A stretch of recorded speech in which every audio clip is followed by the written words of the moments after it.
Good afternoon everyone. This will be my video lecture in Chameleon Values and Virtues. Today is March 11, it's a Thursday.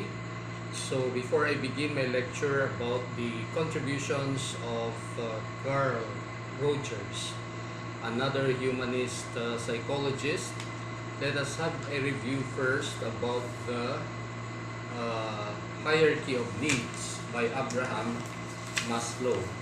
The one that we take up last time, of course, when we talk about the hierarchy of needs, no? This is by Abraham Maslow. No? So the theory of needs, or the hierarchy of needs that we call hierarchy, would refer to order, no? Or the hierarchy would refer to the pyramid. It's like a pyramid, no? Pyramid wherein everything is in order, no? Hierarchy of needs by Abraham Maslow, and this is also being used by managers, no, or management experts, or by administrators. So the one below is what we call the physiological need. No? This is just a review of what we have taken yesterday. Physiological need or needs would include, of course, water, shelter, clothing, food, or even air. No? The next one would be what we call safety needs. Of course, when we talk of safety needs, we are talking about security, protection, stability. No? Even your stability to own property, or your stability to have your bank account when you retire. Then here we have social need or social needs, wherein we talk about love, affection, belongingness, no? Here in social needs. Then the second to the last would be what we call physiological esteem needs. No? Esteem, meaning we are talking about achievements, we are talking about respect, we are talking about recognition.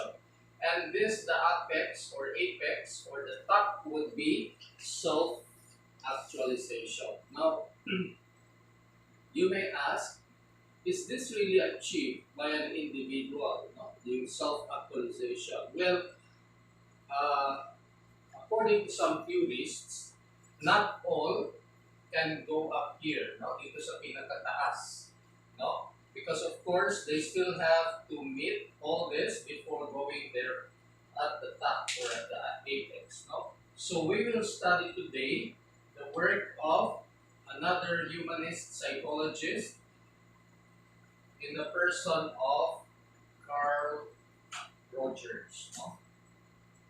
He's also a psychologist. This is your assignment. I've given this as your assignment. And Carl Rogers is known for his personality theory on personality. No? And of course, as a start, I will say that for Carl Rogers, he agrees. No? He agrees with the main assumptions of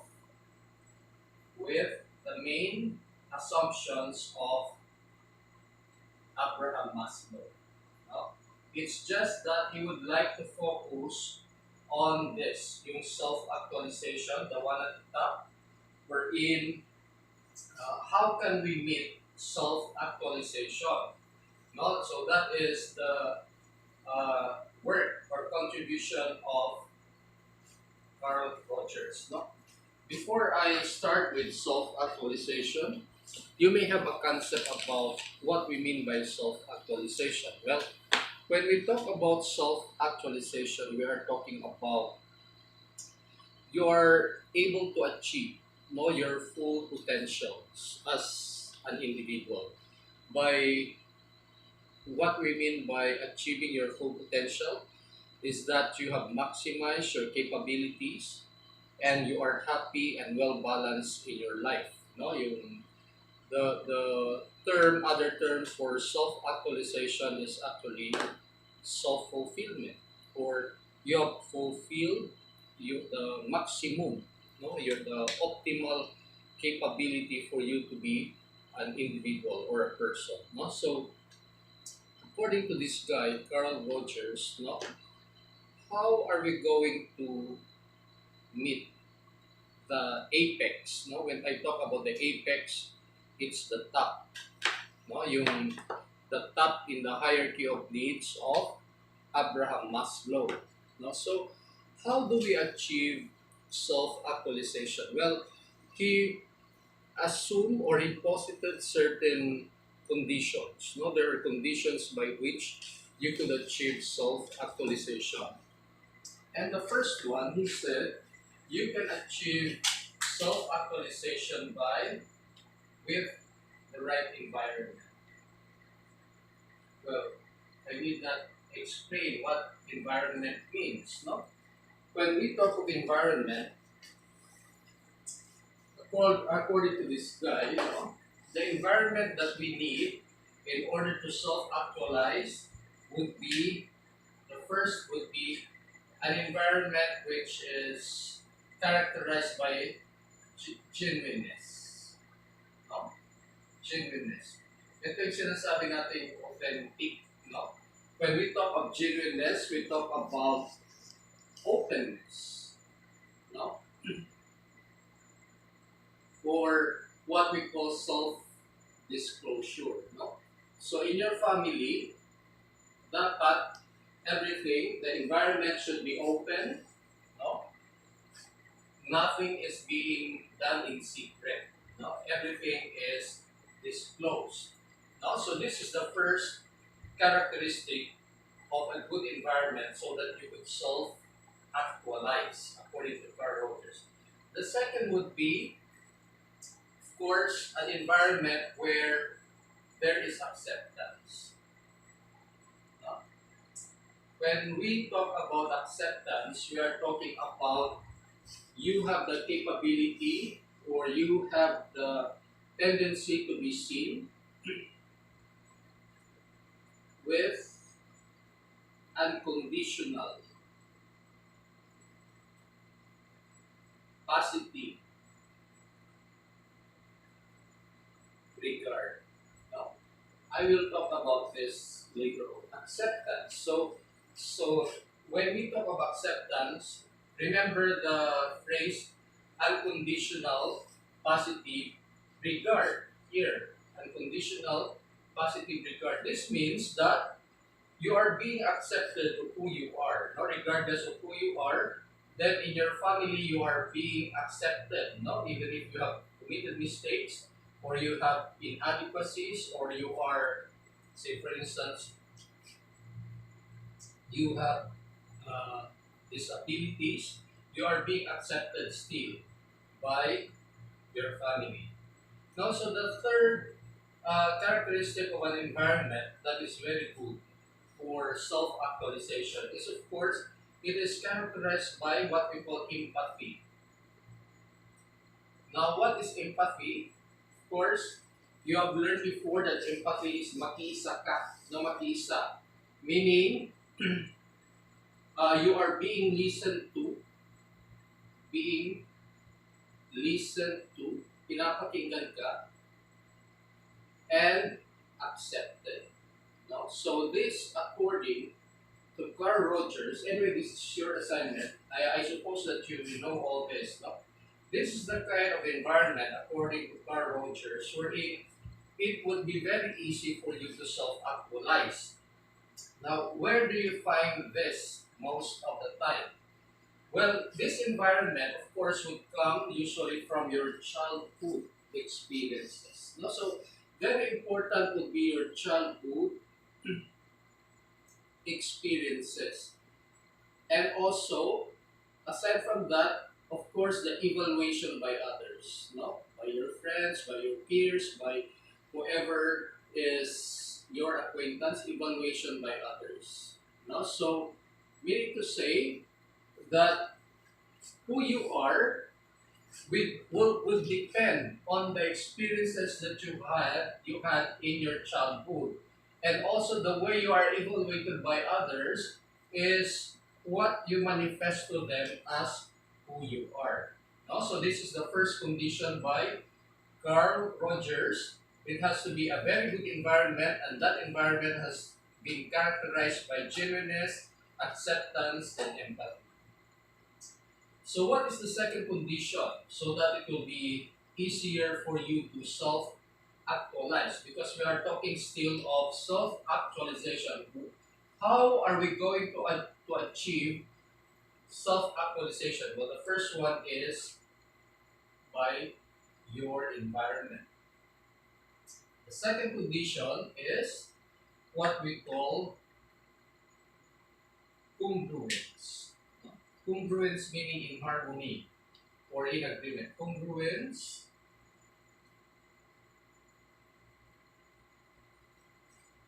of what? Of your ideal self. Ito. We will define this later on. Of your ideal self and your and self-image. No? Your self-image.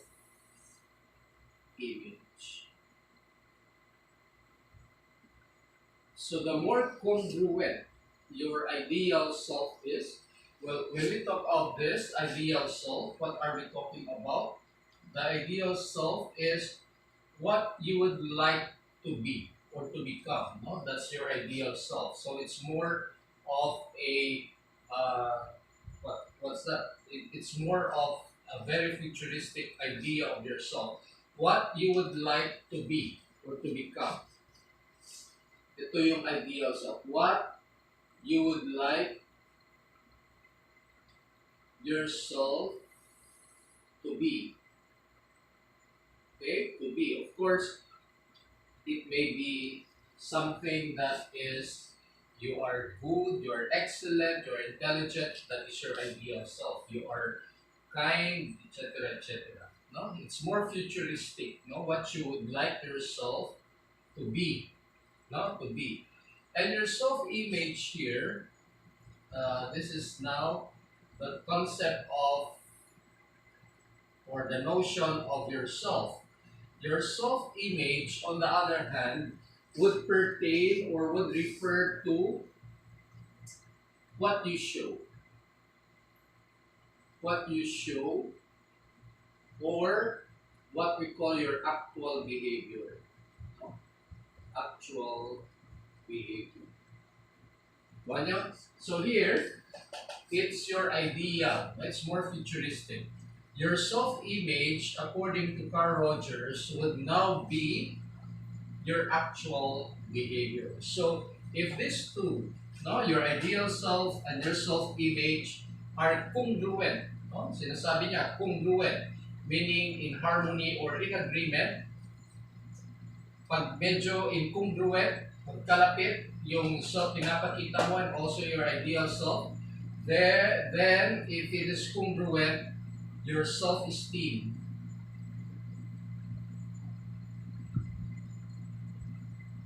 Self-esteem. What is self-esteem? Self-worth. No? We call that your self-worth. No? Your self-esteem or your self-worth is high. No? If the more congruent it is, no? Pag ito, your self-image is congruent to your ideal self, then your self-esteem is very high. What if they are not congruent, or this is your ideal, but what you show is not aligned, no? Or it's not in harmony with your ideal self, then your self-esteem is low. No? So here, it may be very high self-esteem or it may be a very low self-esteem. So these are the three aspects of the first, according to Carl Rogers, the aspect on personality. No? We have the ideal self, we have the self-image, then we have the self-esteem. I suppose that you read about the contributions or work of Carl Rogers. Also, that one, Carl Rogers is very famous for his personality theory. No? So, if one more, no? if this one is congruent, no? Congruent in harmony, no? If your ideal self and your self-image are congruent, meaning in harmony or in agreement, then it calls you, Carl Rogers calls that as a what? Fully functioning, this is his term, no? Fully functioning person. No? So this is now the third condition. No? If it's your ideal self and your self-image are in harmony with one another, then you are considered as a fully functioning person. Now, we have to define this. Now, what do we mean by fully functioning person? No? So that is the third condition by which you could self-actualize according to Carl Rogers. No? You should be a fully, I'll use this, fully, I ran out of ink, so I have to use this. So the third conditions by which you could achieve self-actualization is you should be a fully functioning person.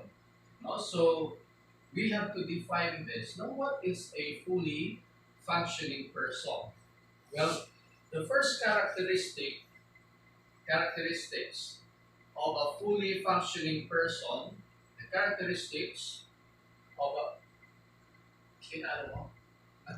Yes. Yes, sir. the characteristics of a fully functioning person, the first one is open to experience. Open to experience. Whether positive or negative, you accept. Whatever negative experience that you encounter in life, you still not reject, you still accept, and you have to work through that negative experience. So do not veer away or do not, run away from negative experiences because you will not learn as a person. So here, whether positive or negative experiences, you have to take them in because that is what we call learnings, no? Positive or negative. In order for you to become a fully functioning person. That's the first characteristic of a fully functioning person. Second is existential living. No? What is existential living? When you live in the present time. No? You do not think about the past. No, not thinking about the past. Not thinking about the past. You live in the moment.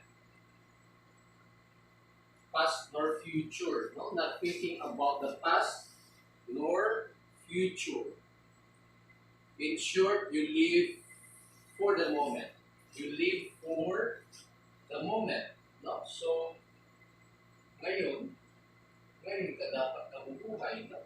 You do not think of the past. You do not think of the future. You only think about the present. That is existential living. The third characteristic of a fully functioning person, according to Carl Rogers, is, of course, the third is you trust your feelings. Trust feelings. What do you mean by trusting your feelings? Well, your feelings, your emotions, your gut reactions will be the best yardstick or barometer for you to decide. No? So, your feelings or emotions, your instincts, gut reactions, yung gut feel, no? Yung gut feeling mo, no? These are sometimes followed, no, not sometimes, they should be followed because according to Carl Rogers, these are the best barometers or yardsticks in deciding whether, no? You trust your feelings. No? That is what he means by trusting feelings. Your feelings, instincts, gut reaction. Sometimes you feel like you are being cheated by your boyfriend or your girlfriend or your wife or your husband. So those are gut reactions and instincts. Sometimes my basis. No, there is basis why you are feeling that way. Okay. The fourth characteristic of a fully functioning person, according to Carl Rogers, would be creativity. No? Fourth, creativity. He believes that every person is capable of being creative, that a person is good and creative. Now, when we talk about creativity, of course, you also talk about innovations. No? You have that creative idea, you innovate, and you share those innovations. Being creative is a characteristic which is a characteristic by a person which reflects your functioning capabilities. No? And then finally would be a fulfilled life. No? A fulfilled life, I told you earlier, fulfilled life is of course one where you have maximized your full potentials. No? Diba? Yung self-actualization. Fulfilled life would also pertain to a well-balanced life.